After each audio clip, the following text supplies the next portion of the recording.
Club. Like I gotta put these on.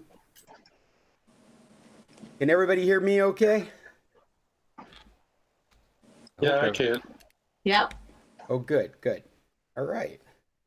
So I've finally set up my office here in the bed and breakfast. So I am functioning more closer to normal. Hello, Linda. Hello, Chester. Hello, Dave. Hello, Paul, Bill, and Cheryl. So nice to have you guys here with us. I've already hit the streaming button because, well, we waited to the last minute to jump in here. Okay. I just put up some fireworks because we have a birthday boy. Everybody ready? Happy birthday to you. Happy birthday to you. Happy birthday, dear Scott. Happy Happy birthday to you. And many more. Well, thank you guys. Birthday. Thank you. My dad all day yesterday was like, "How old are you?"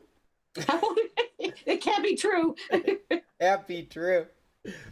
Well, thank you. That's very sweet. You know, it's funny. I had this huge old school TV set that's been here at the Bed and Breakfast for years. It's a 32-inch Sony Trinitron. It's so big I can't do the fish scale without getting cut off by my camera. It is so big. It's huge.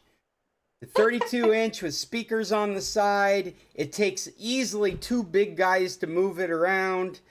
And it was one of the last CRTs. It was created at the same time flat screens were coming out. And it was literally competing with the high-end plasmas that were coming out at the time for the same resolution and quality. And it was beating that quality, but at a big inconvenience. I had it for years, and you know, I'm a tech enthusiast. I have trouble letting go of technology I really appreciate. And so I couldn't let it go. And this year we decided that it's been sitting here. I mean, it literally cannot be moved from its location. It's worse than moving a body. It's more like moving a small car. And so I talked with my folks, and it's like, no, this is the year. We got to deal with it. I don't live here full time, and it's just a hindrance. My parents can't deal with it. It really is just become, it's like an obnoxious member of the family.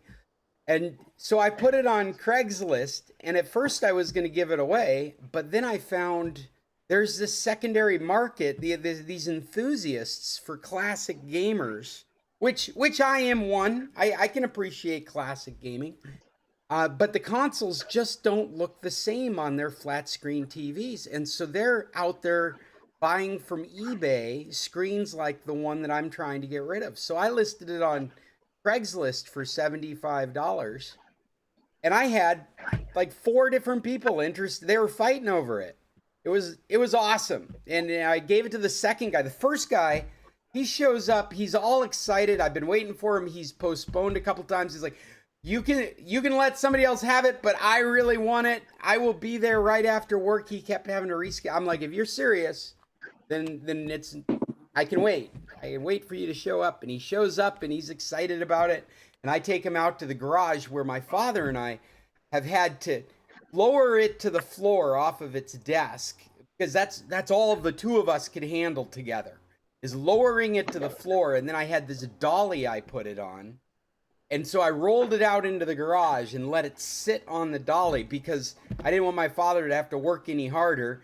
And I wasn't going to move it until another guy like me showed up interested in it. I'd be like, I'll help you move it around, but I'm not setting it up with anybody I'm not going to set it up for anybody unless they're ready to take it down with me. And he took a look at it, and his jaw just dropped. He's like, I had no idea it'd be so big. I don't have a place for this anywhere. I don't own furniture. This wouldn't break if I put it on.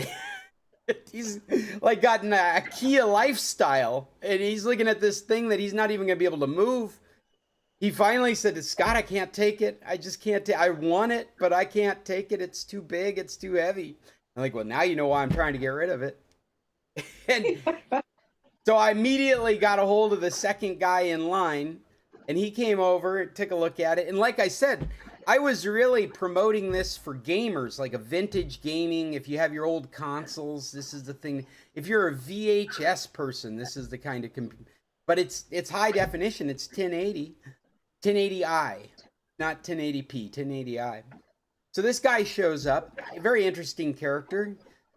Studying to be a commercial pilot from Korea. He traveled a number of different places, ended up from Hawaii to Alaska. He's lived here for the last year. And he's like, I'm not a gamer. I want to watch Netflix. I'm like, why would you want to watch Netflix on this? Because I like old stuff. And I've got a Trinitron, but it's from 97 and it doesn't do high definition. I'm like, yeah, but why wouldn't you get a flat screen? He's like, this is better. I'm like, well, this is my PayPal account and it's yours. And it took the two of us to load it into his truck. And he's bracing it up against the back of his truck. And I'm like, I don't know, man. This thing is so heavy, it might just pop the pickup, right? With a bed door on it. It might just pop. He's like, no, it'll be fine. I'm like, well, it's so heavy, it might break itself back here. I'm like, he's like, no, and I got him some cardboard and stuff to stick back there. I'm like, I want you, love it as much as I did. I don't want it to show up at your house broken. But then again, he'd already paid me, so I didn't care. Gone. So the reason I'm telling you this story is because the first guy showed up and he's telling me why he's interested in this. And he's like, oh, there's this nostalgia. I'm telling him I had no idea there'd be so much interest in this TV. And he's like, there's this nostalgia. It's in our generation. We want to play the Nintendo 64. We want to play the old PS2, and we want to do it in its original form, but in high quality as possible. And he looks at me and goes, you know what I mean, right? Like, how old are you? I'm like, well, I'm 52 tomorrow. And his jaw dropped. He's like, I'm 39. I thought we were the same age. Too bad you didn't have a Pong game for him. Right. Yeah, he wouldn't even know what that was. I don't think he'd know what a PS1 was. So, Scott, did he mean he thought he was your age or he thought you were his age? Well, he definitely thought I was his age. Yeah, there you go. Hey, Mom. Great of you to join us. I was just telling. And there's Mom. Oh, and now she's gone. Yes, I was going to say, and then he met your mom and said, but I thought she was my age. When you get to be my age, you start bragging about it. Right? Yeah. You start bragging about it again, Chester, because like I've had people it's not uncommon for somebody to go, oh, I thought you were in your mid 30s or late 30s. I'm like, well, so what? That's no compliment. I mean, maybe it is in my 50s when I was in my 40s and people would say that it was no compliment. Hello, Judy. Welcome. Happy birthday. How old are you? I'm 52. Happy 52nd. I'm like a deck of cards. Good. But I was just telling stories about old technology, and before the meeting, I was getting caught up with the WWDC, the Worldwide Developers Conference from Apple. I don't know if any of you guys saw that. They've just released the M2. So it's like a year and a half after they released the M1, and now they've released the M2. What they really showed off was some real software improvements, and they showed off some new hardware. Good morning, Mom. Are you having problems staying connected out there in the RV park? Well, I had never connected with my phone before. And so, yeah, I mean, since I normally have problems, of course I would have problems with my phone. But I'm on now. Happy birthday, son. Thank you. Everybody sung happy birthday to me at the beginning of the meeting. Well, if I hadn't have struggled so much to get on here, I probably would have sung it too. Well, your quality is great. You guys don't know, but Mom's, are you in an RV park right now? Well, we just stopped. I don't know if you can, you won't be able to get a good view. We're in Park City, Utah. Oh, wow. And And we're just about ready to find a space for us in this RV park. Mom's been on a great adventure with my sister, her husband, his mom, and mom's grandchild. My mom's In grandchild. a And a motorhome? dog. And a dog. In a motorhome, Sandy? Yeah, they rented one, and gosh, it says it'll sleep 7. We're sleeping fine with 5 and a dog, so it's a lot of fun. I've never motorhomed before. I've got your Cool. one of your other grandchildren right here. Oh, I want to see her. Get her on. Can There you see you us go. okay? Hi, Emily. Saying hi, Emily. How's being a bed and breakfast host going? How's being a bed and breakfast? I'm sorry, Emmy can't hear you because I've got the headsets on. There, we're sharing headsets now. I just wondered how it's going for you as a bed and breakfast host. Doing okay. Doing the Good. thing. She's working real hard. She's turned into quite a cleaner and organizer, and recently they've been greeting guests. They checked in their first guests for the first time. What was it? 2 days ago? Did it all by themselves? Fabulous. Awesome. Did you happen to find them upstairs when you went up to give them the Wi-Fi code? No, nobody was up there. But yeah, everything's been going good. Okay, well, we don't need to keep your club here listening to all of us, but happy birthday. Oh, here All right. comes Stacy. Just a minute. Let her say happy birthday to your brother. Happy birthday, Scott! Hey, look. Where are you? Oh, hi! Hi. Right in the middle of his Thank club. you. We miss you. Well, we're missing you guys too. You're okay. Oops. I was gonna go in there and use the bathroom. All right. We're going to let you go because I think it's going to get noisy here. Talk to you Oh. later. All right. Please. Bye, everyone. Good to see you. All right. Well, that was fun. Yeah, the little family fun time. This is good. So you and Em are the only ones that are going to be sharing birthday cake? Well, and my father's taking us out to lunch today. Oh, Dad is there, but Mom is in Utah. Yes, this is a grandmother's trip. So it's my sister's mom, of course, and her husband's mom traveling together in the RV with grandchild and dog. Oh, so just the women? Yeah. Well, no, I mean, it's Stacy, my sister, her husband Reese, and then their mutual moms. There you go. Yeah, that's what's going on. Nice. Yeah. They've been having fun. Mom's a little overheated in Utah. It's, being Alaskans, it's kind of hot down there. Yeah. They went to a theme park and everybody went except for Mom and the dog. They stayed in the air conditioner.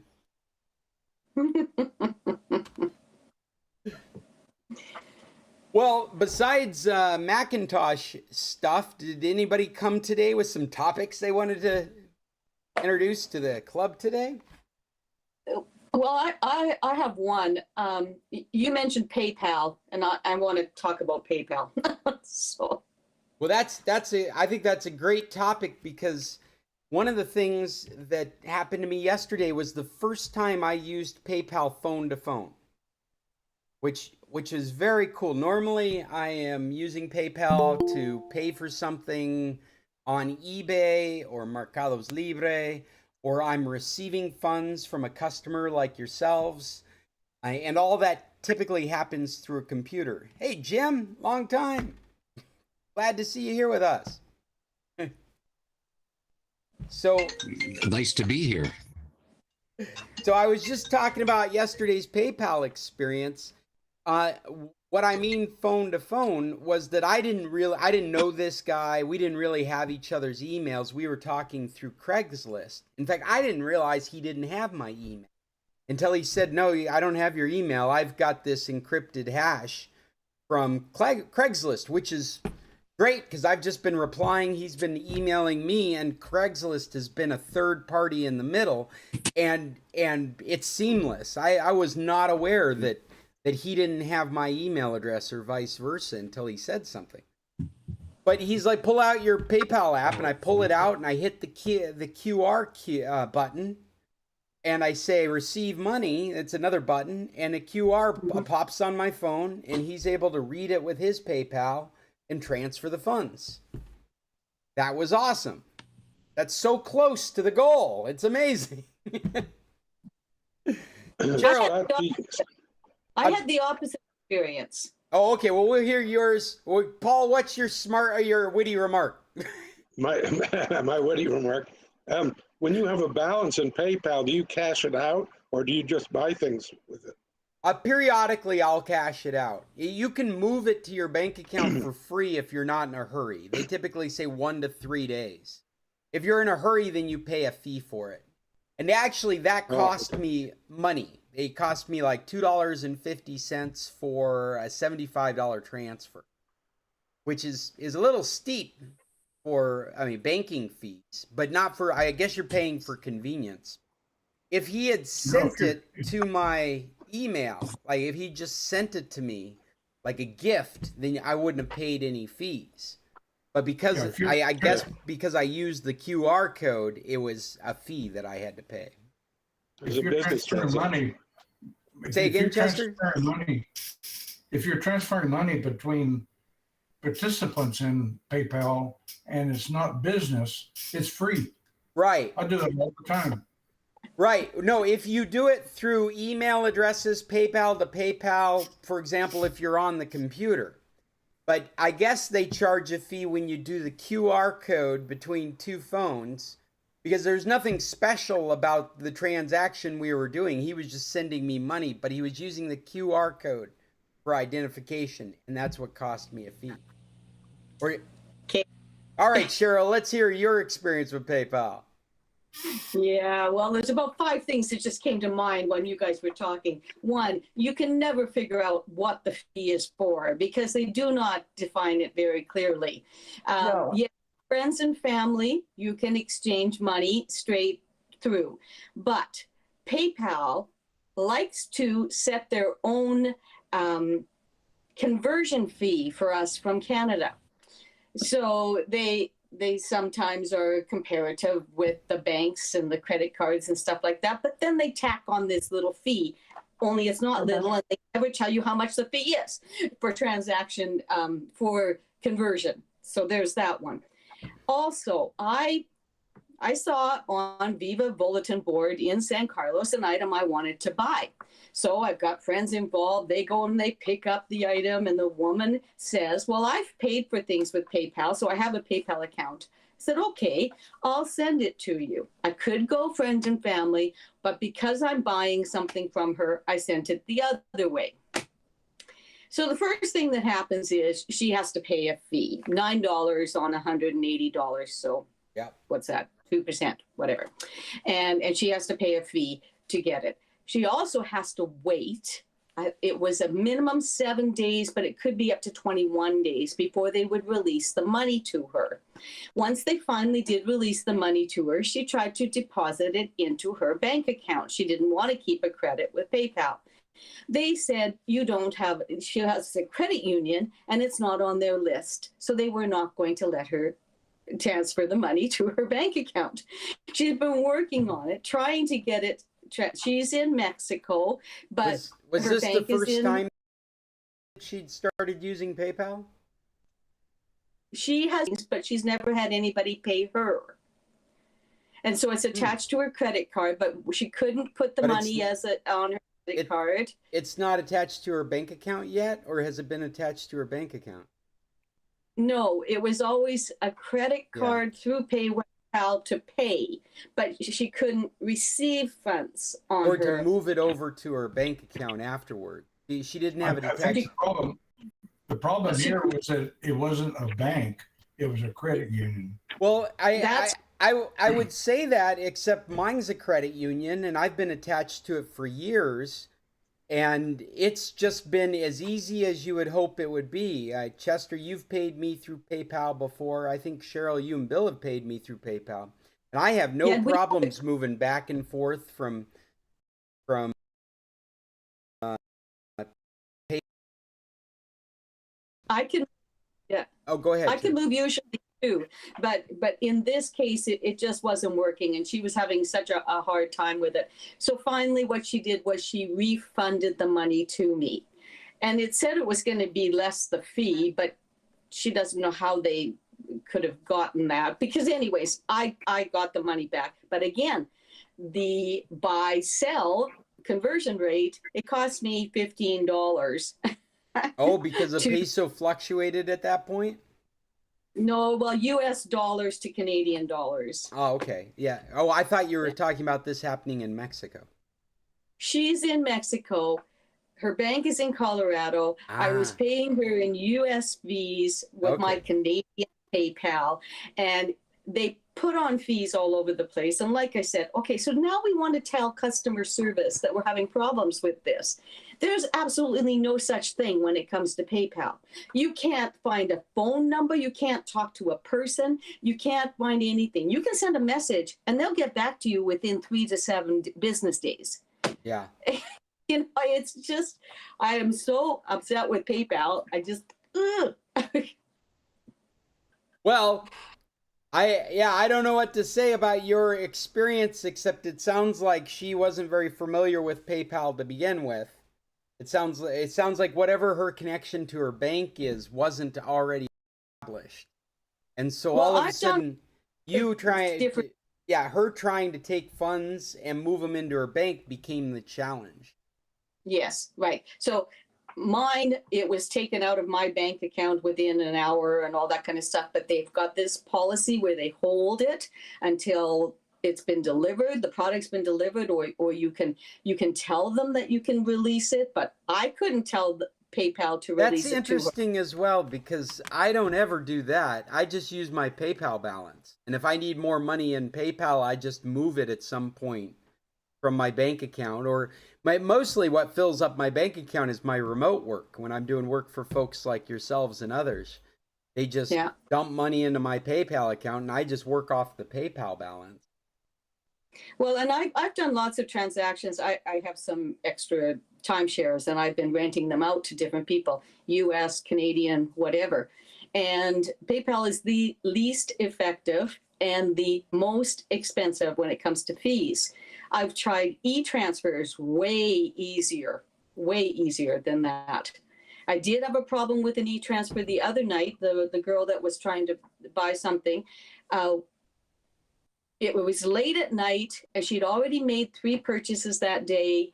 And so we're not sure if that's what it was stopping things or what. But anyways, I drove 20 miles and followed her to a bank so that I could get some cash from her. You know, so non-technology came into play. Cheryl, I haven't heard the term e-transfer. Is that like a bank transfer using a routing code? Yeah, okay. Well, it's a service that all of our financial institutions have. And supposedly I can do an international e-transfer just with your email address. And then you get the email and then you deposit it into your own bank. Oh, that's interesting. Yeah, I'm set up to do that. It works really, really well between. And she's frozen. Bill, you still with us? I don't know if we have that kind of a thing down here because a bank transfer costs money here in the States. Well, Doesn't it? I receive routing transfers all the time for the bed and breakfast, and those are free. But that's essentially piggybacking. It's like an electronic version of writing a check. You're using a routing code and an account number. And so it routes from one bank to the other, and it's just the same thing as cash. Your bank does that, right? Right. Well, all the banks do that. You set up a bill pay thing. No. And the bank pays. No. This is bank transfers are done very similar to writing a check.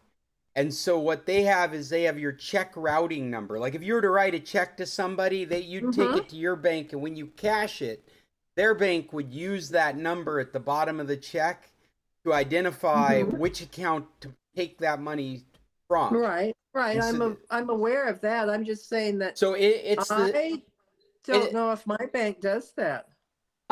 We've done it with the Vive Realty in San Carlos. A couple of the realty offices have it so that you can pay from your bank account. And when they're refunding damage deposits and things like that, I know that Vive, for sure, Vive, I don't know how you say that word, Realty, Vive, Tammy's Vive, company. Yeah, they will, our friends rented from them, and they got their damage deposit deposited into their U.S. funds account in a Canadian bank. Here- if that makes sense Here to at you. the bed and breakfast, I prefer a bank transfer. It's a little bit more cumbersome for the customer, but I don't pay any fees on it. And so we have a lot of European customers that will just send a bank transfer. Do we remember who started PayPal? Elon idea. Musk. Isn't that right? Yeah. Right. That's why you're getting such lousy customer service. It's in their DNA. See, I do use PayPal a lot, but I do agree with your statement, Scott. Rare occasion that I have a deposit going into PayPal, then I'll get an email asking me, do I want it put in my bank account or do I want to leave it in PayPal? Yeah. Mhm. Yeah, that seems pretty normal. For our business account, for the last few months, I've been watching as PayPal made an announcement to us saying you're limited on how much money you can transfer at one time, and it started out like $1,000. And then I just kept doing transactions for the bed and breakfast. And it's like, okay, I get an email like 2 weeks later going, okay, well, we've raised the limit that you can transfer at once. Now it's 2,000. A few weeks later, I got another email saying, well, now it's $3,000 that you can transfer immediately. So I agree with Cheryl saying, I don't know what the fees, I don't know how they make these decisions. It's not very clear. It's not very well disclosed. In this aspect, it's working to my advantage, but you can see how the same decision making is really fuzzy throughout the service. For example, I used to, when people would pay me, have to verify that the transaction had been completed. I'm delivered what I was promised to deliver them and things like that. And the hold was 21 days, and then it was down to 7. And the more transactions you do, the quicker they will do your transactions. I don't know if they're checking security or what they're doing because it's so fuzzy. Doesn't it feel more like they're just nudging you into using the service more often? I mean, like if that's the feel you get from it, like the more you do, the easier it is. Isn't it kind of like, well, I want to use my PayPal. I don't want to ever have to wait those time periods again. Well, on the other side of that is I'm getting rid of this. I'm canceling my PayPal attack. Right. I do that about every time. And then I think, well, wait, if you want to do any contributions, you have to, so it makes me stop and think. But my first reaction is I don't want it, not I should keep using it. So you guys might find this interesting. I have a little offshoot of the PayPal discussion with Vimeo. And I had a customer who wanted to pay me. At the moment, we haven't been able to accept credit cards except for using PayPal, and I'll send them an invoice to do the PayPal, or you can just PayPal it directly. And I send these instructions out when we're confirming a reservation. I give them a list of different ways they can pay us. And like I said, I really prefer it when they decide to do a bank transfer, but that's cumbersome for most people. So if you're not familiar with it, it's just a difficult thing for most people to do. And she was going to do PayPal, and I don't know, a month or two later, I'm like checking and saying, hey, I haven't gotten deposits from these people. So I started sending out emails for people going, just waiting for your deposit. And she wrote me back going, I already gave you a deposit. I'm like, no. She's like, I did it through PayPal. I'm like, give me a second. I'll go into PayPal and I'm looking and I'm like, no, there's nothing here. And she's like, well, I did it through Vimeo. Venmo. Venmo. I'm sorry, Venmo. Venmo. You're absolutely right, Judy. I'm saying it wrong. Venmo. Vimeo is the video service. Why did they? Venmo's owned by PayPal. Yes. Is it? Yes. Yes. Well, that must be very new. But they No. are you sure? I'm gonna Google that right now. Yes. Yeah. Yeah. Venmo is a part of PayPal. Yes. I can do it. It says that I can send cash to be picked up at a cash point, like at a, I'm not sure where the cash pickups are. But Venmo is like a subsidiary. It's on my same app. In Yes. PayPal, I can go to Venmo. Well, that's really interesting. Now, it didn't start out that way, though, did it? No, it didn't. At first, it was separate and Canadians couldn't use it. And now it's showed up on my PayPal account, and I'm afraid to use it. Well, what? My daughter-in-law uses it to send money to my granddaughters when they're at college. But when I looked into it, it wasn't something that I'm going to use. Well, that's very interesting. I've never bothered to get into Venmo. And she was brand new at doing this stuff. Her girlfriend helped her figure out how to do it. But the payment never showed up. Venmo let her send it to my email address to authorized funds to go to my email address. And I got no email notification. There was nothing saying that there are funds waiting for me in Venmo. Nothing went into our PayPal account. It was like it didn't exist. And it required some real customer service to figure it out. But they basically said, nothing's being taken out of your bank account. It's just sitting there. If nobody claims it within a certain period of time, it goes back. You haven't paid out anything.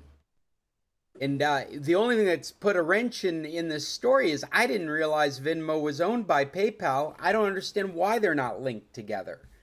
Because you would think that I'd be able to pick up that money in PayPal, but that was not the case at all.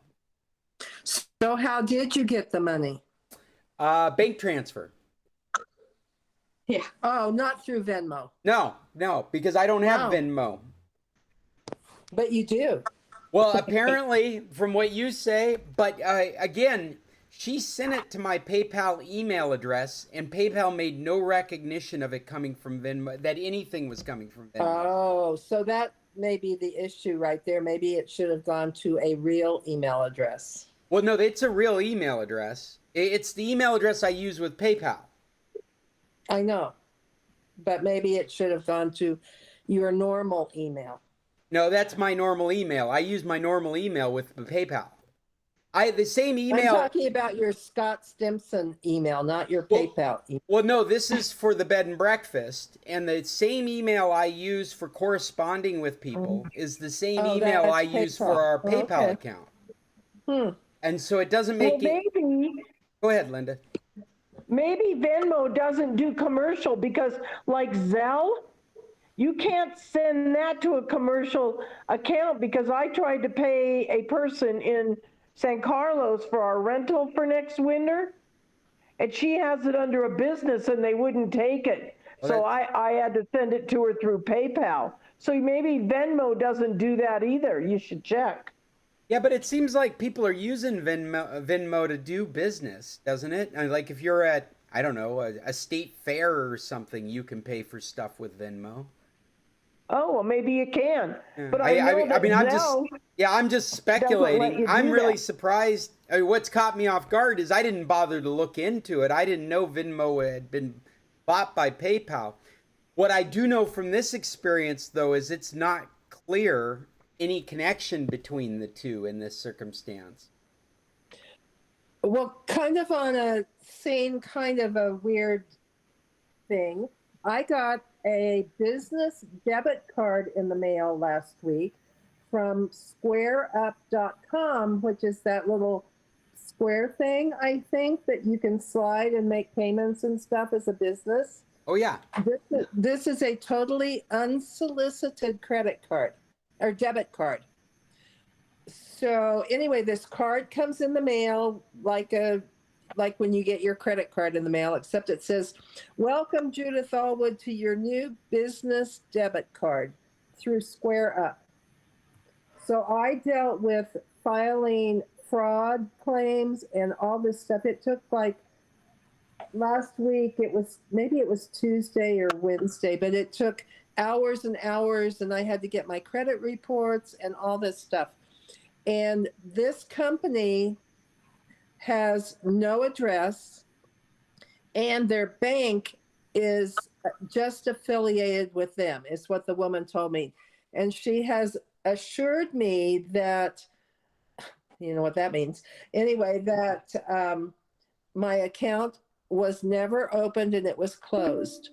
The whole thing was not valid. I mean, it wasn't open anymore. So I don't know. So now I've got this fraud thing going, and all with this. And if it's the same thing as that little square thing, I'm never using that again at a craft fair or anything.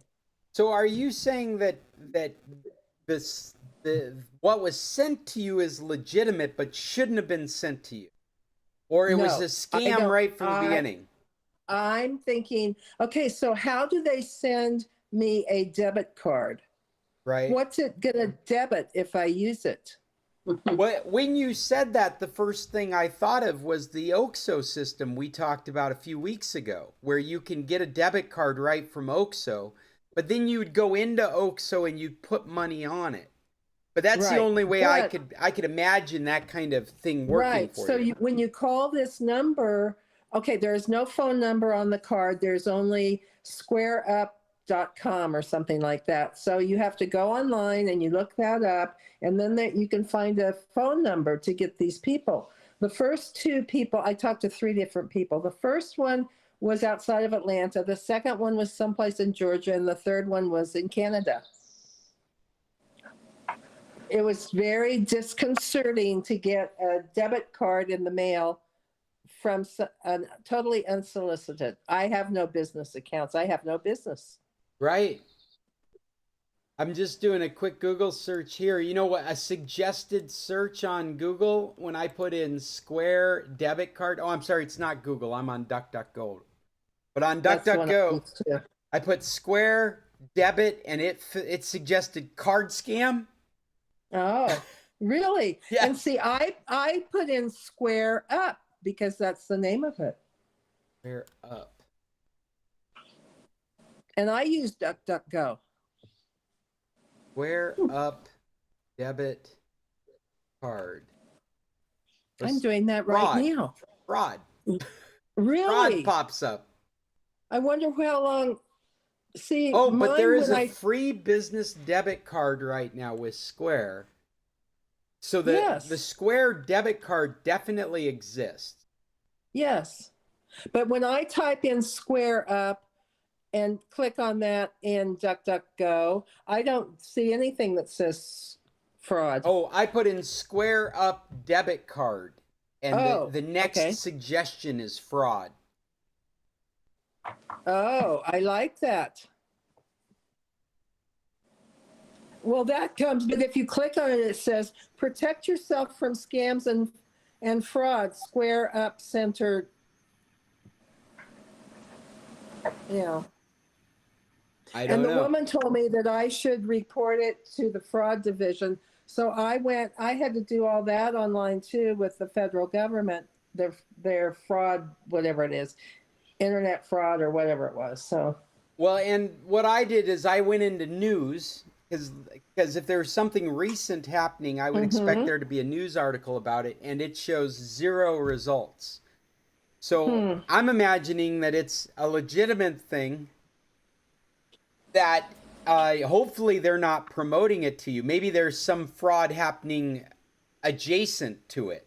Like what I think they are promoting it, because they sent me an unsolicited debit card, and the only way that Square could have gotten any of my information was by me using that to purchase something normally at a craft fair.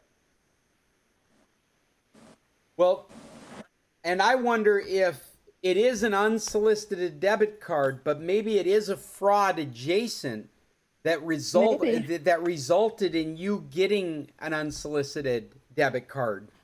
I've kind of told my neighbors because it was suggested that it could be zip code targeted or something like that. I don't know. Unsuspecting Anyway, that's fraud what I victim was- receives that's why I was unsolicited debit cards. Uh-huh. Well, that's 2 years ago, though. Yeah. This time, an unsolicited debit card may be real. You know, there's some real interesting headlines that are popping up with the terms unsolicited Square debit card. That might be worth doing some Google searches on to see if some other experience somebody had was the same style of experience you had. Can you see this? This is what I got in the mail. It was like this, like an envelope. And then when I opened it up, there's a debit card inside. These are all my notes, by the way. But anyway, it says, let's make this official. And that's all there is. There's nothing. Is your name printed on the debit card? Oh yeah. Yes, ma'am. Oh, Cheryl, I think Judy's ma'am. absolutely correct.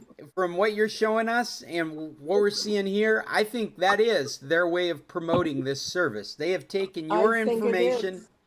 from making They could have Meet just done your it from a Square classic mailing list like junk mail Uh-huh. does. And they've just set you up. Well, let me tell you, I was so pissed off. All three of those people heard it. I'm telling you, I said, this is total bullshit. I did not request your debit card, nor do I ever want one. And, oh, ma'am, we are so sorry, but you do need to report it to the fraud division. Ah, so annoying. I'm wondering, So it and took you were us talking to hours and Square. hours. I wonder if that's Square just like, oh, it wasn't us, but it was them. But it was them. And I say, okay, well, I'd like to speak to your bank. Well, there is no phone number. You go through us. So you report it to identity theft. oh, Oh, Yeah. Judy, what account was it attached to? An It existing wasn't. account that you had? Wasn't. I think the Well, how do real you draw money out of it? I think the real banks- concern with this is just the identity theft potential. Exactly. That if- The like, bank's name was Sutton Bank, but I- there is no such number for a Sutton Bank. I would imagine that the real concern is that what if this got in the hands of somebody else? Exactly. And they were able to digitally go through all the mechanisms to put it together. It could probably be used as some sort of identification as Right. Judy. And the other thing is that on all three of my credit reports, which is another issue in itself, but anyway, there is not one whatever they call that when they look at your credit to give you a credit card from this company. They never touched my credit Yeah, to look at. it sure sounds like a promotional thing that they've done. Hmm. I had a scam Social Security call yesterday that y'all may find interesting because it Sure, may happen Chester. to you. Well, I had a call from a lady, and she gave me her name and her Social Security employee number. And she said that my Social Security number had been stolen and that it was in court, and they would provide me with information relating to that case and would handle it on my behalf. In order to handle it, she had my phone number, she had my full name, and she wanted the last four digits of my credit card. Ah, But interestingly, only the last four digits. And I smelled something And what I also try to do when I get people like this on the line, I try to use up as much of their time as I can, just to be an ass. And so she kept on and on and on, wanting my 4 numbers, and I would not give it. And she said, well, then you're going to have to hire an attorney in order to handle this in court, because we can't handle it for you. And it just kept going on and on and on. But finally, I would not give her my 4 numbers. And it's kind of strange, because often when you want to do something with your bank, they will want to know your last 4 digits of your Social Security number for clearance. And so it sounded like it was something honest, but I wouldn't bite. But I'm curious as to what they were going to do with just the last 4 numbers. Any idea? Of your Social Security number? Yes, just 4. Well, you know what? What I know about Social Security numbers is that those first 6 digits are determining, or at least the 2 in the middle, I believe, identify what area you're from. Oh.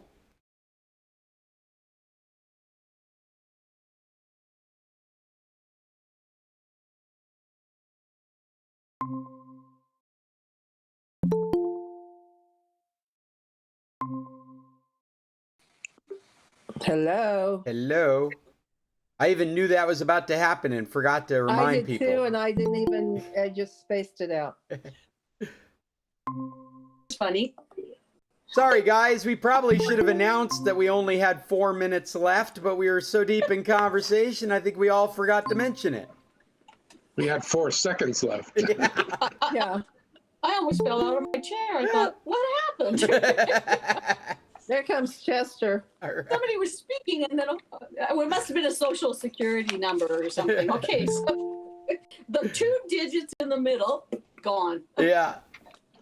He Well, was about Chester- to find out a secret. Where you got your Social Security number is what I always heard. Yeah, so I imagine if you've got already have some partial information, but I mean, like, if you've already got you've already got the Social Security number. I can't imagine, Chester, because I don't think of Social Security numbers as being private any longer. There was a time back probably before the 90s when you thought of it as being some kind of secure number, but I don't think you should be. It's more, you know what it is? Your Social Security number is more like a username, not a password.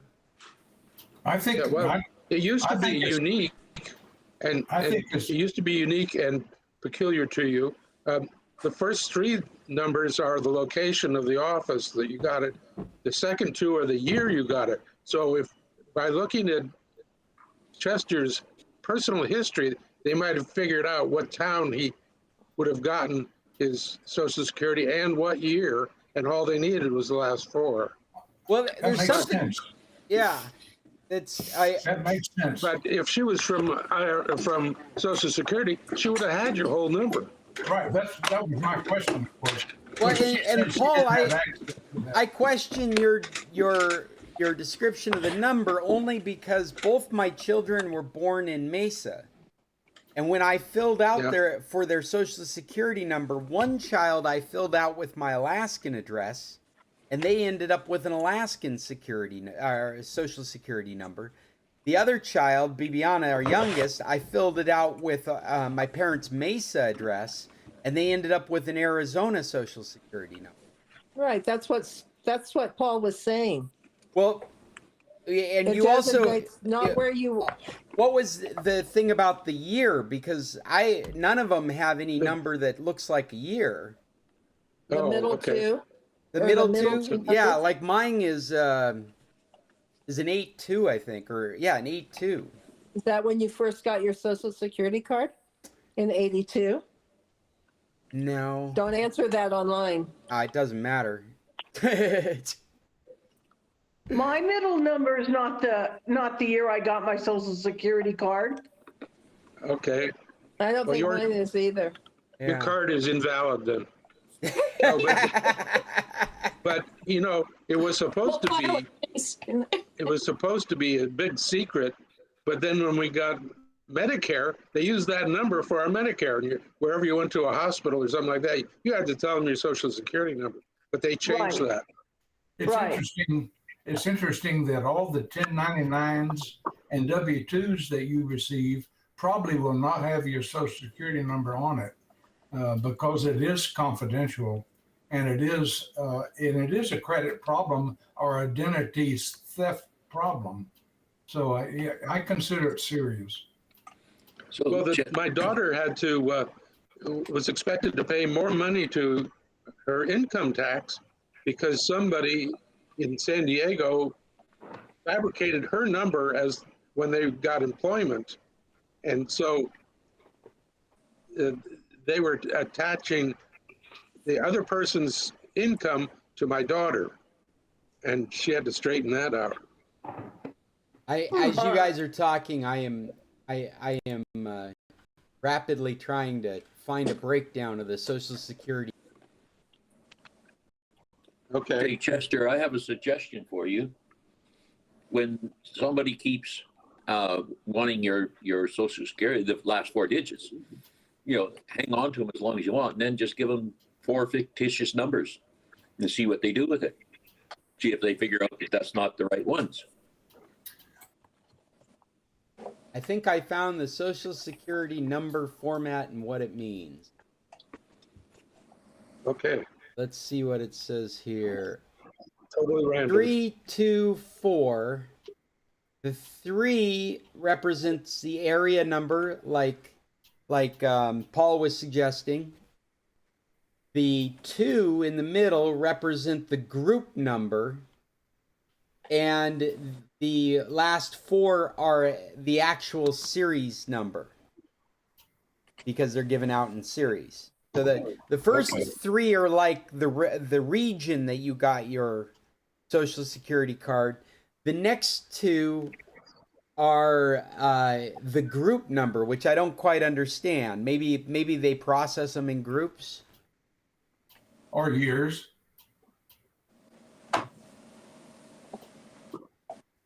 They might have changed over the years. Mine is 60. The group number is a way of breaking the areas into smaller sections. Although the group number is not associated with a specific geographic area, instead the group numbers are assigned in a specific order for a particular area. So there's a smart computer, though, if they have your last 4 and they know your name and age, then with a smart computer, they can sort the rest of it out. Yeah.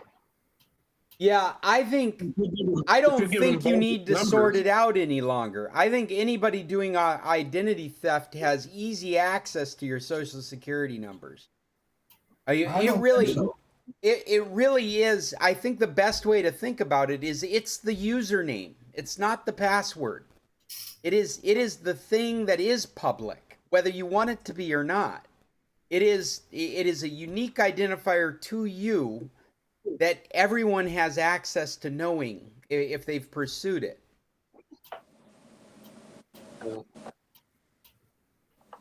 Well, in the old days, it was secret. Yes, in the old days, it was before internet. It was secret. Before digital identities, it was secret. Your doctor, your banker, and the IRS have that number. But if you follow the thought through, you can't change your Social Security number. A password you can, because it becomes insecure. Somebody's gotten a hold of it. You can change your password. The Social Security number you can't change. It is you. It is your identity. It's your public-facing identity. Right. But there's no password associated with it. Well, I'm using it as a metaphor, really, Paul. I mean, you would think they would figure out a way to use it as your username, and then have you provide a password. Well, actually, they have, and I'm much more familiar with it in Mexico than I am in the United States. I'm not sure what they've done in the United States, but you have an encrypted public and private key in Mexico for paying taxes and getting access to public services. And so you have an encrypted certificate that only you have access to. that is used to give you access using your public key. And Is that your CURP? yes, that's your CURP. CURP? Your Which brings CURP. me to another. Do you know what the RFC is? Well, it's the same kind of thing. The RFC and the CURP are like username. And you have an encrypted cache that you have to go in and give fingerprints and retina scans, and then they give you a digital certificate that only you have access to. And then that certificate, in conjunction with your CURP, authorizes you on their services for things like public health care and retirement and housing programs, things like that. Let me give you one more factor. She also said that because I wouldn't give her the 4 digits, that my Social Security would not be paid for this month and next month. That sounds like a scam. And I said, well, that's strange because I just got it this morning. Did you ask her for her 4 numbers? I don't give them. Only to the hospital and to my doctor and my banker. Okay, so I hate to beat the PayPal horse again, but I do have a very important question, and that is because I'm trying to put money in my CI Banco account to get over 50,000 pesos, so I don't have to pay a monthly fee. So I went there and I talked to Alejandro. I gave him a check from my credit union for $500, and it's been over a month now. It has not cleared. And I go and talk to him. He says, oh, well, it has to go to Mexico City. Then it goes to New York City and to the clearinghouse, and it takes a while. Well, it takes a week or so is all right now. Yeah, a week. So my question is, I have a PayPal account, and the source of the money is the debit card from my credit union.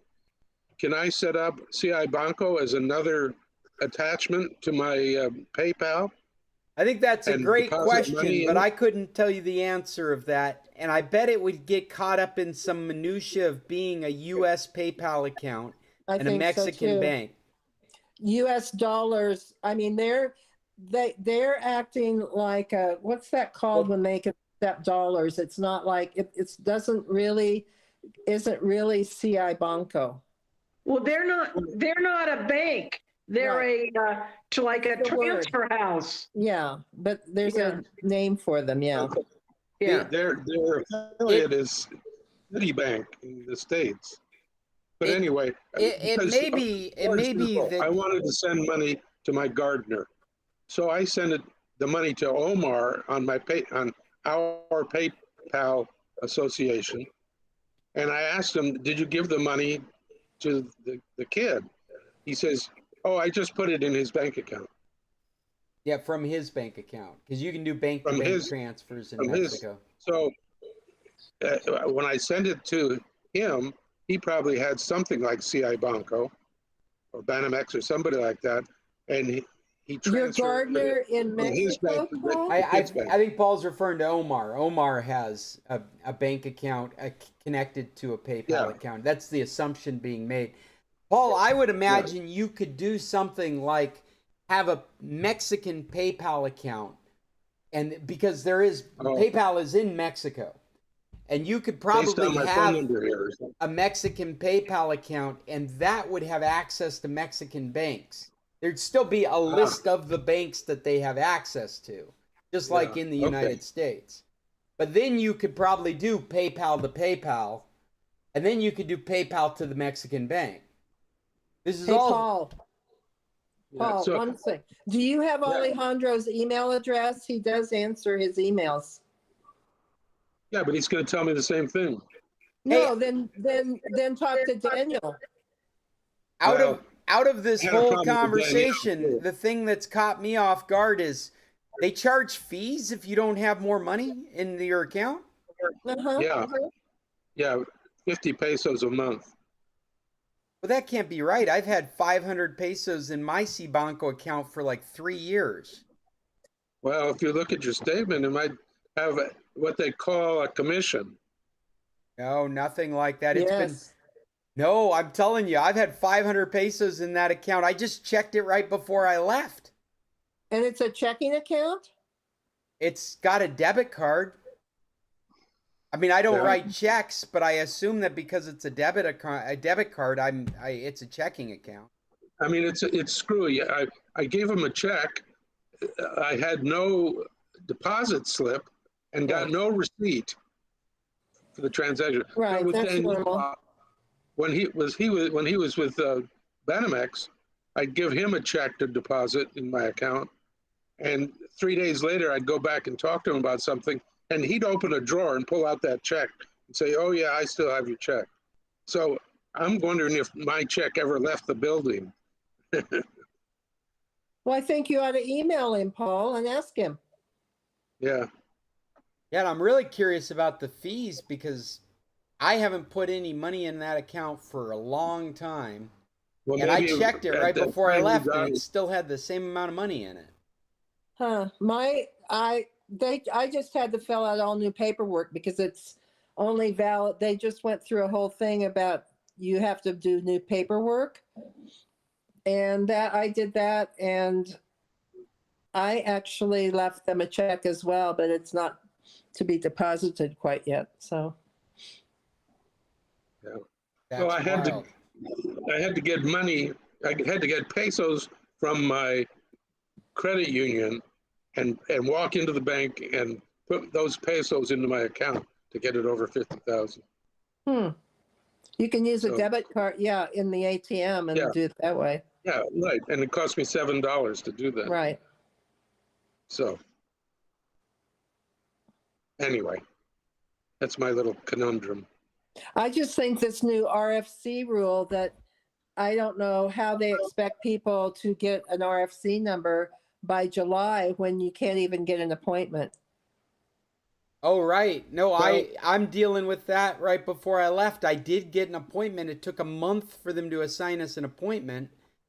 And then I wasn't able to meet at that appointment because we were vacationing down south. Right.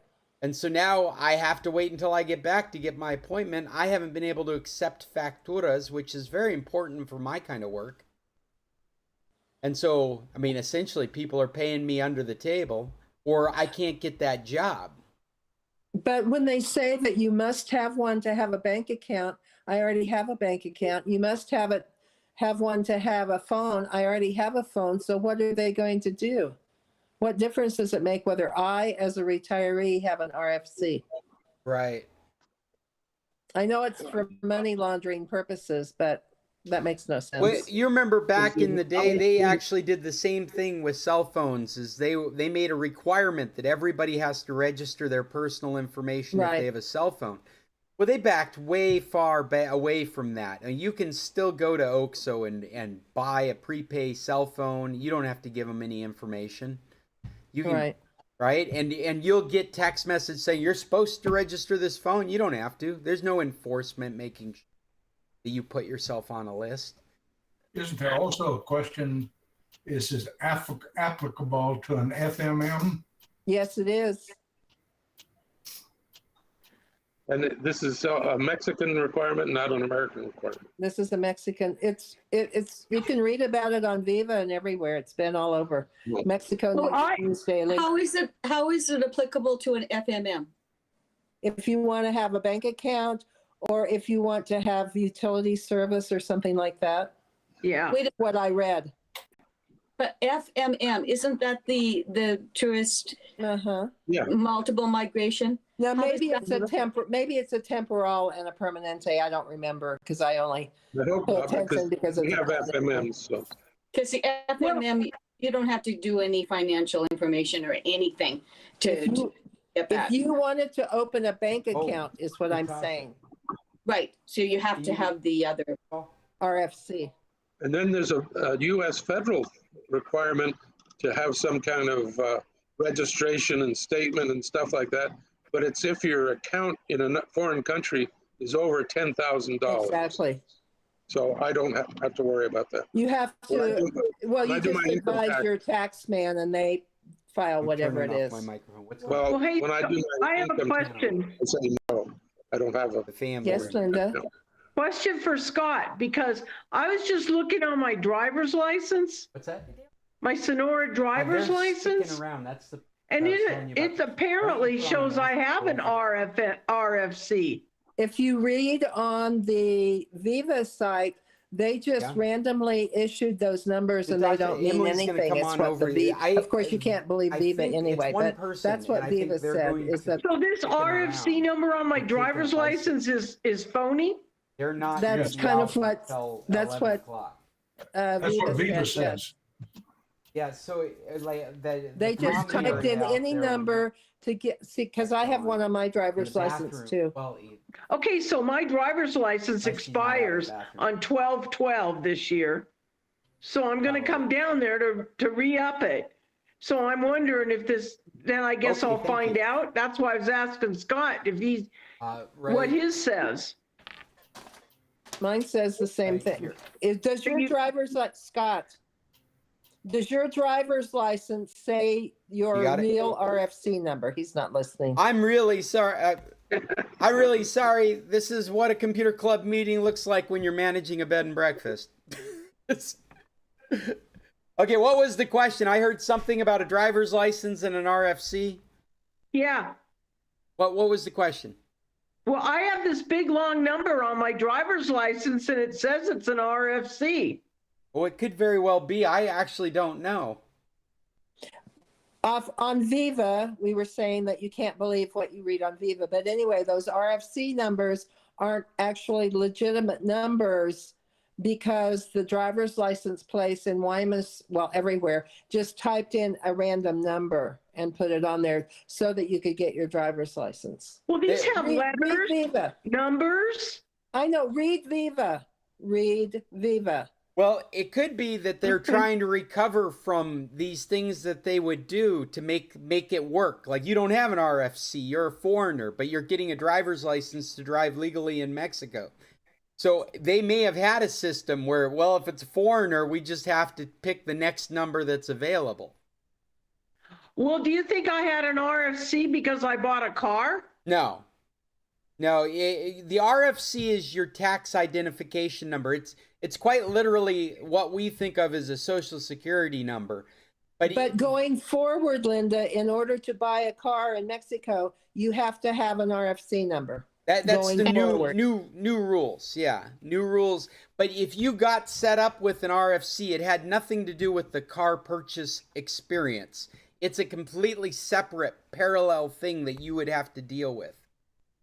So Linda, if I can explain it to you this way, we do not have a zip code. So when we use our credit card in a service station or anything like that, we type in 00 and the 3 numbers out of our postal code. I bet it's the same thing with you guys. You just have something written on there that looks like an RFC, but it's not activated. It's not registered anywhere. Before you do anything else, you probably have to get a real one. Well, what I wanted to ask is, I wanted to ask if Yuya was there and she's the voice of no, legality. unfortunately, she's there in Mexico. She won't be joining us until July. But you could always call her or contact her through email. But I suspect what Cheryl's saying is correct, is that for the longest time we had foreigners getting licenses in Mexico. I would imagine that the standard is to use an RFC as a driver's license number because it's a unique identifier. I wouldn't be surprised if that was a thing that was done. But for a foreigner, they'd have to have a different system. The logic posted on Visa is that it just drew a number out of the air because the computer required it. Yeah, Right. yeah, and it would have to be a unique number. It couldn't be. Okay. Yeah, Yeah. it couldn't be the same number. It would be whatever the computer had free to use. Right. Like they might even, I mean, if I was writing the software, there might be a button just to generate a number because you don't have a number to use. Yeah. Well, you know what else is Maybe interesting is maybe that computer generated number perhaps that computer generated number would work in other places, Linda. Who knows? Well, yeah, I would bet it doesn't. And what I was going to mention is we've talked about the RFC, but we also mentioned the CURP, which are two different numbers based on the exact same information. And what's interesting is my RFC and my CURP look almost identical, except there's an X in my CURP.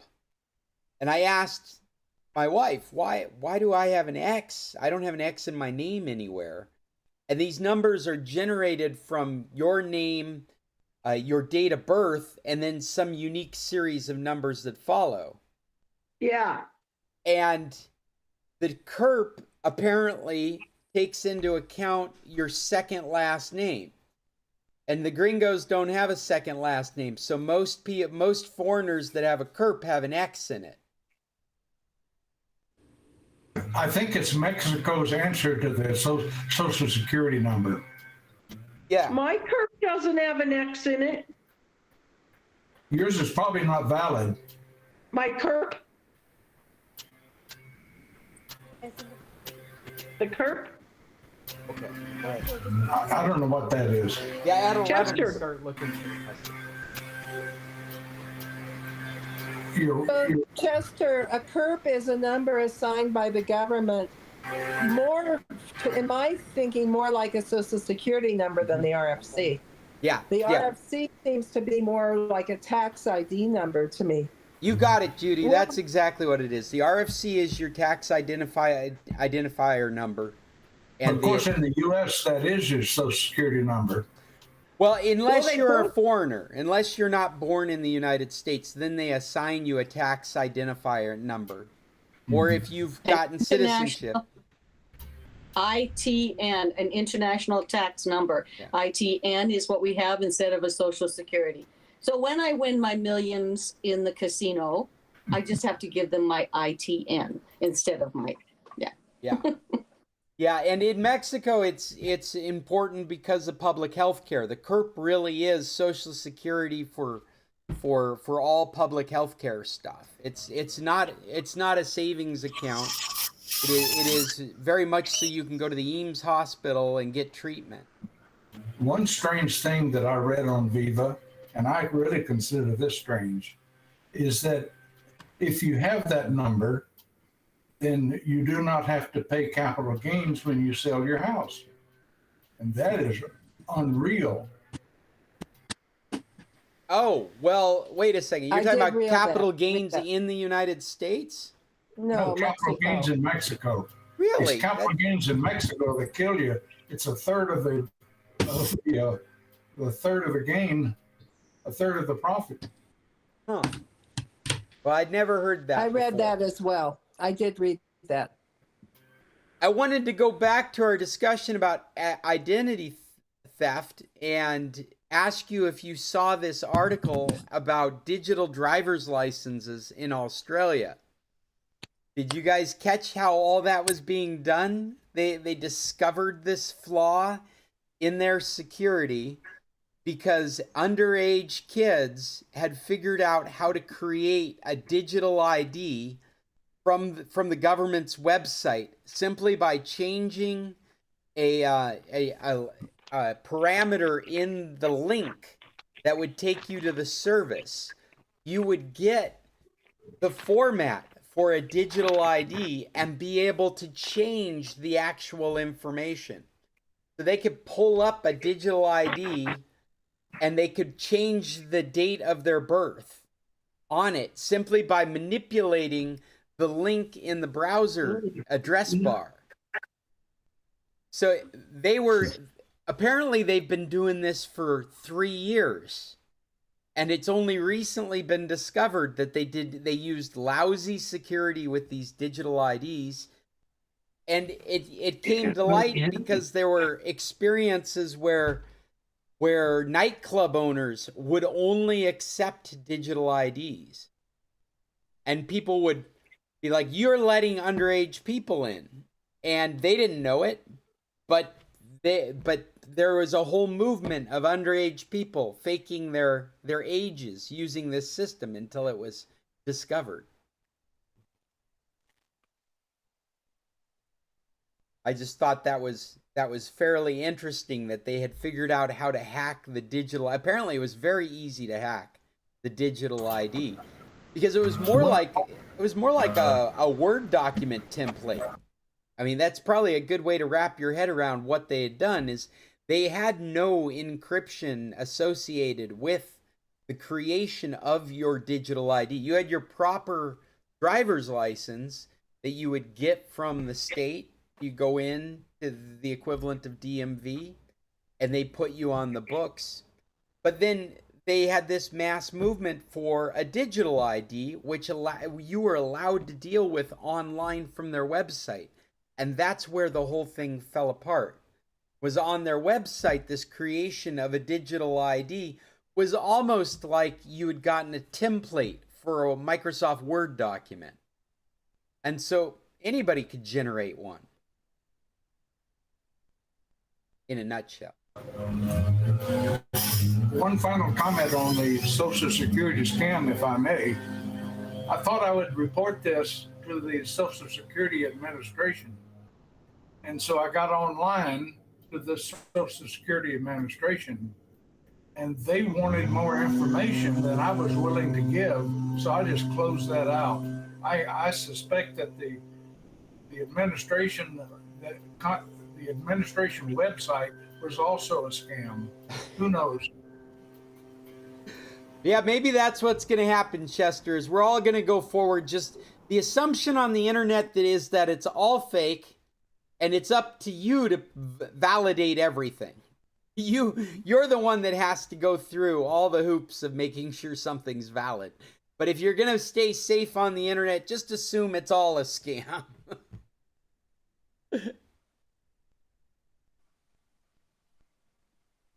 Well, have we got any other topics for today? We've already switched over to another meet, and we're about an hour and a half into this. Have we hit everything that people are interested in? Anything else Scott. to share? Bill, go ahead. Yeah, just a quick note. Today in my emails, I got one from LastPass, the password guys, saying that they are starting to move to two-factor verification rather than a password to get into the LastPass account. It was just today I got that. I haven't gotten that yet, but I'll look for it. I did get that recently. We've got a Ring doorbell, and we're getting set up on our apps on our phones. And two things that I noticed was, one, my phone is too old for the full version of Ring. I don't know how they make these deals, but there's a Ring app that's the broken down basic version of Ring. It lets you see security cameras and hear the doorbell. Does not allow you to do any administration. I can't set up new doorbells. I can't set up chimes. I can't change when the chime is going to... All I can do is I can receive a notification that the doorbell rang, and I can look at the camera. It's like some ugly stepchild app. I went to set up my daughter's phone for the same access, and on their phone, it went through an entire process of guiding us into two-step authentication. I couldn't find a way to not do two-step authentication. It was the only way I was able to set up her phone for what is the official app.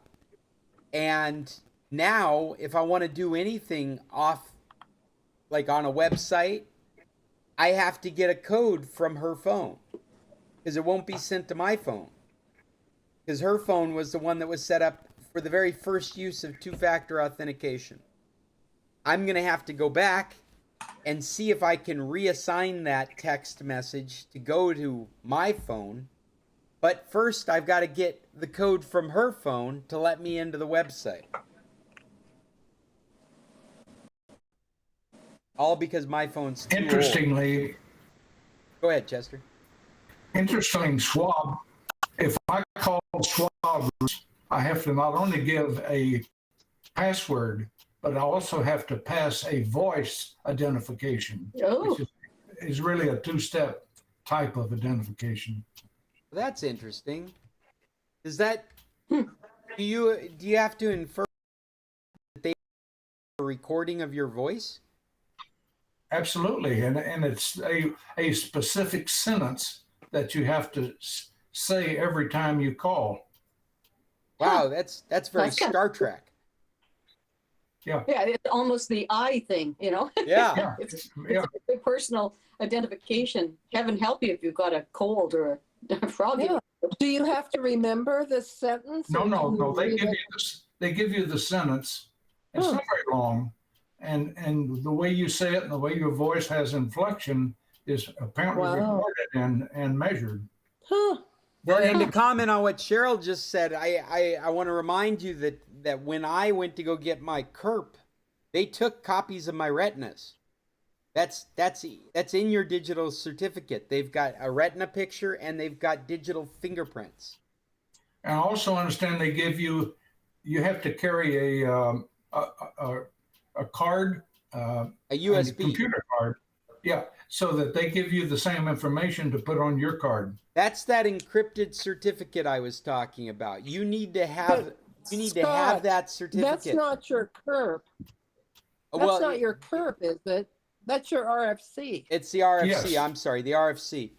Yeah. You need that certificate if you're going to access any of the online services. You got username, password, and your digital certificate provided on that USB drive. And this is for your health care, basically. It's for all those online services. Yes. Yeah. Okay. To verify We who have- you are. In Alberta, we have something called My Digital ID. And yeah, we had to go through a process, and I'm not sure how often it is, but I know I have to update mine coming up. And that's when they wanted me to verify my information yet again before I could get into my medical records and my tax and everything. It alerted me that my driver's license is going to expire when we're in Mexico. So I have to get on that, because otherwise everything would be toast on A lot of organizations, when you try to call in or change something, will send you on your phone a 5-digit identification that you have to then put into the computer in order to communicate with them. Mm-hmm. Well, that's the big move We have a with the lot of those. two-factor is that you've got your phone with you, and so you put in your username, password, and then they always two-factor. They always send you the code, and you always have to have access to that device to get logged in. Right, and make sure your device is charged up and it's activated, and don't you dare try and upgrade your old iPhone, because that was my experience. When I'm doing No, work that's- on people's Macintoshes, it becomes a real game of I'm sitting at my desk doing work on their computer, and I'm on the phone with them like every 15 minutes going, I need the code, or we'll do it through WhatsApp. Send me that new code, because it's all going Yes. to their personal device, but I'm working on their computer. Yeah, and you can't see it, and yeah, there's a few things. I have one thing I wanted to ask you guys. Scott, you're up in the land of the midnight sun. Oh, yes. We're all in different time zones, but we're pretty well on the same, where are we? Longitude? Yeah. Anyways, right now at our home, the sun comes up at 5:06 and it sets at 10 p.m. So we've got a 17-hour sunshine going on right here. Interest's sake, what's happening in Colorado? What's your sunrise, sunset? What about Arizona? Do you guys know? Colorado, it comes up, well, it's not really up, but it's bright out at 5:30, but it's also dark about 8:30. So The closer you are to the equator, Yeah. then the less spread you have between summer and winter. I'm and if looking you're on on my the equator, smartwatch it's right now, 12, and 12. our sunrise is 4:30 in the morning, and our sunset is 11:30 at night. Yeah. So you're 2 hours, and a half hour in the morning and an hour and a half at night, more than us. And then Paul, I think you're the furthest south right now. What's happening in San Carlos? Sunrise, sunset.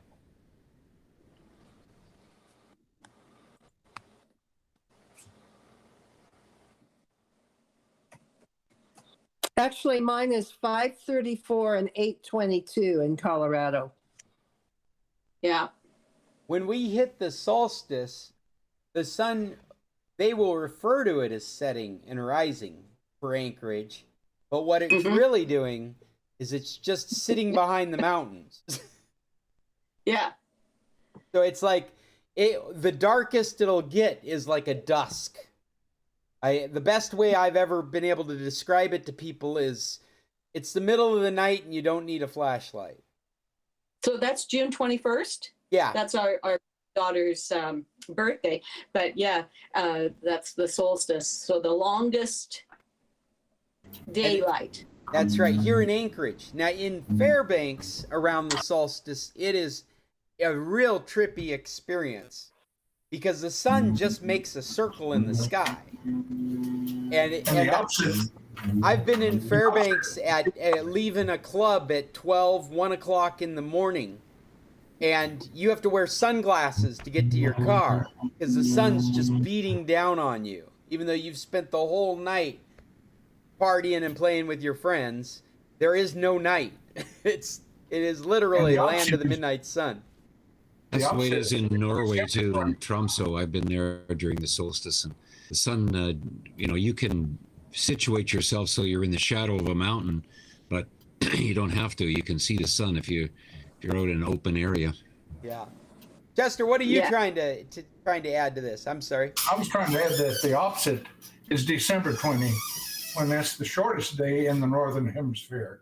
Yeah, and probably the longest day in the southern hemisphere. As a kid growing up here in Alaska, what I have fond memories of going into winter and walking to school in the dark and watching the sun come out during the day and then only having a few hours after school before it started getting dark. Many times we would walk home in the dark. Walk to school in the dark and walk home in the dark. Always. In Tromsø, it's the sun set in November and came up in February.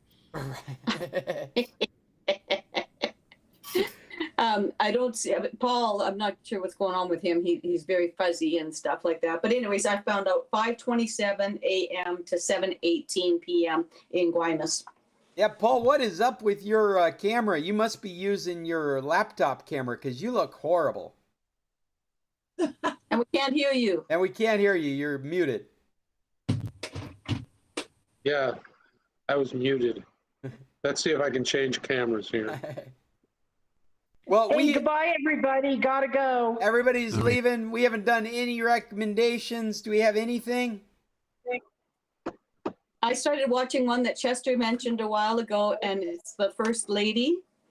So it's a series, and it's got stories of Eleanor Roosevelt, Betty Ford, Michelle Obama, and it's really an interesting series. I kind of caught up, I think, almost last night. It started in April, and it comes out once a week. So, is it called First Ladies or First Lady? I think it's called The First Lady. The First Lady. Yeah, I think I saw promotions. What's it on? Well, I'm watching it on Stremio, but I think that he said he was watching it on Hulu or something. It was a recommendation he made a couple of weeks ago, or maybe even a month ago. I started watching. I don't know. This may not be your guys' genre, but do you got a punk band, the Sex Pistols from the mid-70s? There is a TV series out right now called Pistol, and it is it's adult content. I mean, it's definitely mature age rated, but it's been a real fun jump into the history of the formation of the Sex Pistols and that time period in London. And ironically, it's got the little girl from Game of Thrones playing this outrageous character called Jordan, who apparently was famous from that time period. I say the little girl because I can't remember her name. Maisie something is the actress. She's in her 20s now. Maisie Williams. Maisie Williams? Yeah, she I played. believe that's correct. She played Ariana Stark, I think was her name. Is that right? I'm getting so bad with names these days. It was the Stark daughter that got so. No. It's Ira. It's a 2-syllable word. Yeah, I don't remember how to say it, but I watched a lot of Game of Thrones, and we watched her kind of grow up in that show. She was. Well, all of those kids grew up in that show. Yeah. And so I recommend it. I started watching it just on a lark, and I binged like 5 episodes in one night. Okay, I got I think maybe a recommendation. I started watching Everything Everywhere All at Once. Has anybody? Oh, yeah. Bill, you missed. Scott talked about this one last week. Oh, well, maybe that's why I'm watching it. I don't know. Is he is normally as enthusiastic as he gets when he likes something? Yeah, he was. And I tried to find it, but I didn't find it. Yeah. Yeah, have you watched it more than once yet? Because it feels like you need to watch it twice. I've only got into it part way. I haven't watched the she's just the lady is just starting to realize what this system is and how it works. Oh yeah, no, it's a crazy movie. It's really well done. It's amazing how action packed it is. It's different. Yeah, it's a very different kind of story. I guess you'd call it a postmodern type story. Yeah.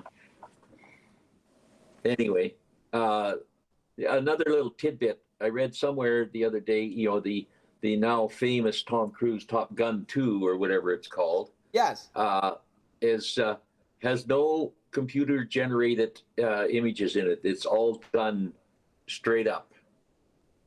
I had heard that as well. It's all real flying. It's all Yes. real planes.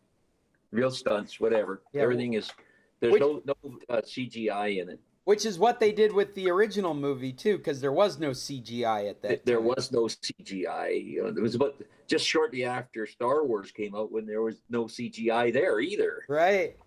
You I know was that. telling Cheryl. Oh, I I'm was sorry. telling Go ahead. Cheryl about the orange glow that was underneath Luke's speeder in the very first movie.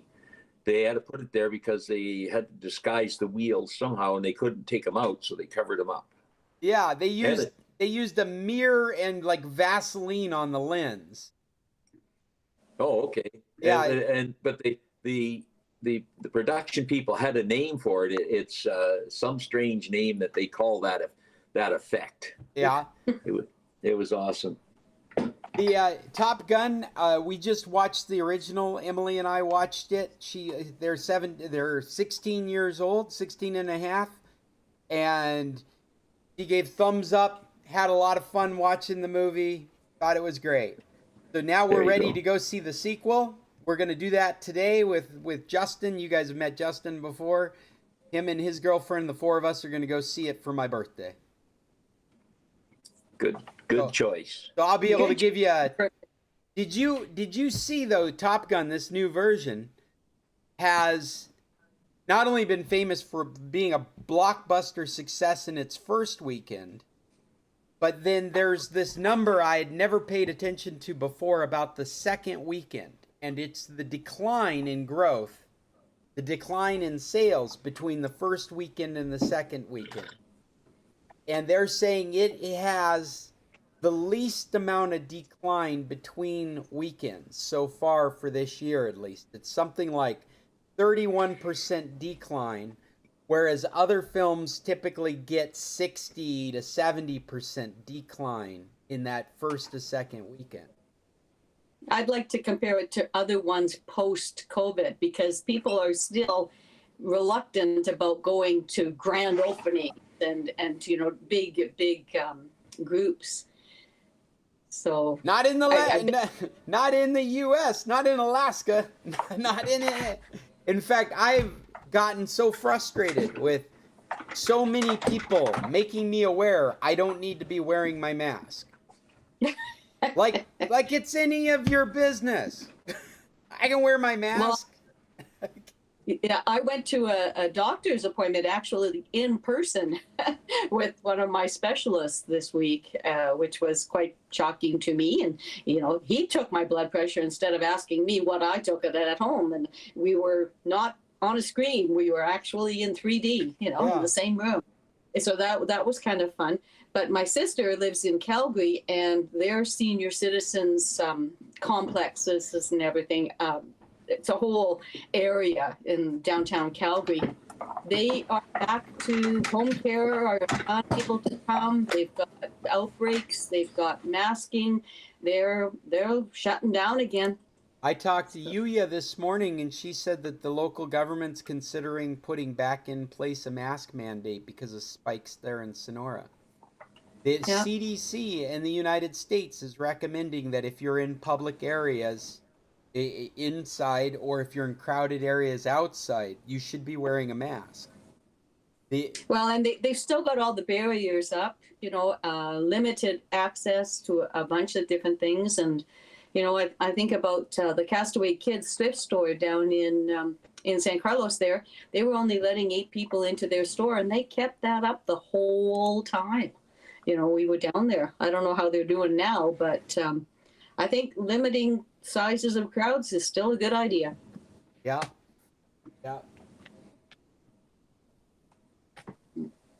All right, guys. Well, I think we need to call this to an end, unless there's something else you guys want to share before we got to wrap it up. What do you got there, Jim? You look like you got.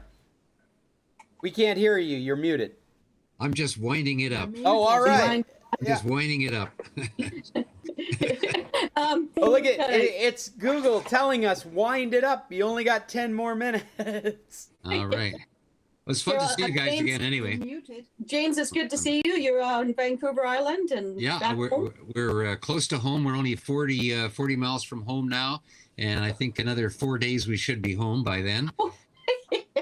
And taking the slow route. Well, awesome. you were late getting us. Yeah, not rushing. We'll have been away for 8 months from our home, and I'm looking forward to seeing it up close. And we did drive past it the other day. Well, the brakes weren't working. The brakes weren't working? No, they weren't. Stop. We just didn't stop. We've got house sitters, and we're giving them privacy. Yeah. Oh, okay. Yeah. Well, you guys take care. It's good seeing you. And Hope to see you next week. Hope to see you all next happy week. birthday when it comes. Oh, thank you. Enjoy your show tonight. Thank you. You guys have a good day, and we'll talk to you next Tuesday. Emily has to put the cake in your face, right? Right. Yeah, that's not happening. She'll make it's a Mexican tradition. Come on. You guys tech on. Okay, bye-bye. Bye-bye. Well, there we go. We did it again. That was a computer club meeting, the San Carlos Computer Club. I am, as always, Scott Stimson from International Computer Solutions. If you have any kind of computer related issue out there on the internet, get a hold of me, Scott at internationalcs.net. I can help you remotely. I will reach into your computer and solve your problems for you. That's what I bring. I bring solutions to your computer woes. If you like what we've done here, check out scclub.org. We post links to things we find interesting, as well as notes on these meetings, and occasionally I actually get a podcast out. You can find that wherever you get podcasts. Just look for the San Carlos Computer Club. It's either in iTunes or Podcast Addict or whatever you're using. And you'll find audio versions of this meeting, which we clean up. We cut out all the extra space, and we put a nice intro on it from friends and family that helped me with it. Pardon me. Until next Tuesday, check on. Turn this off.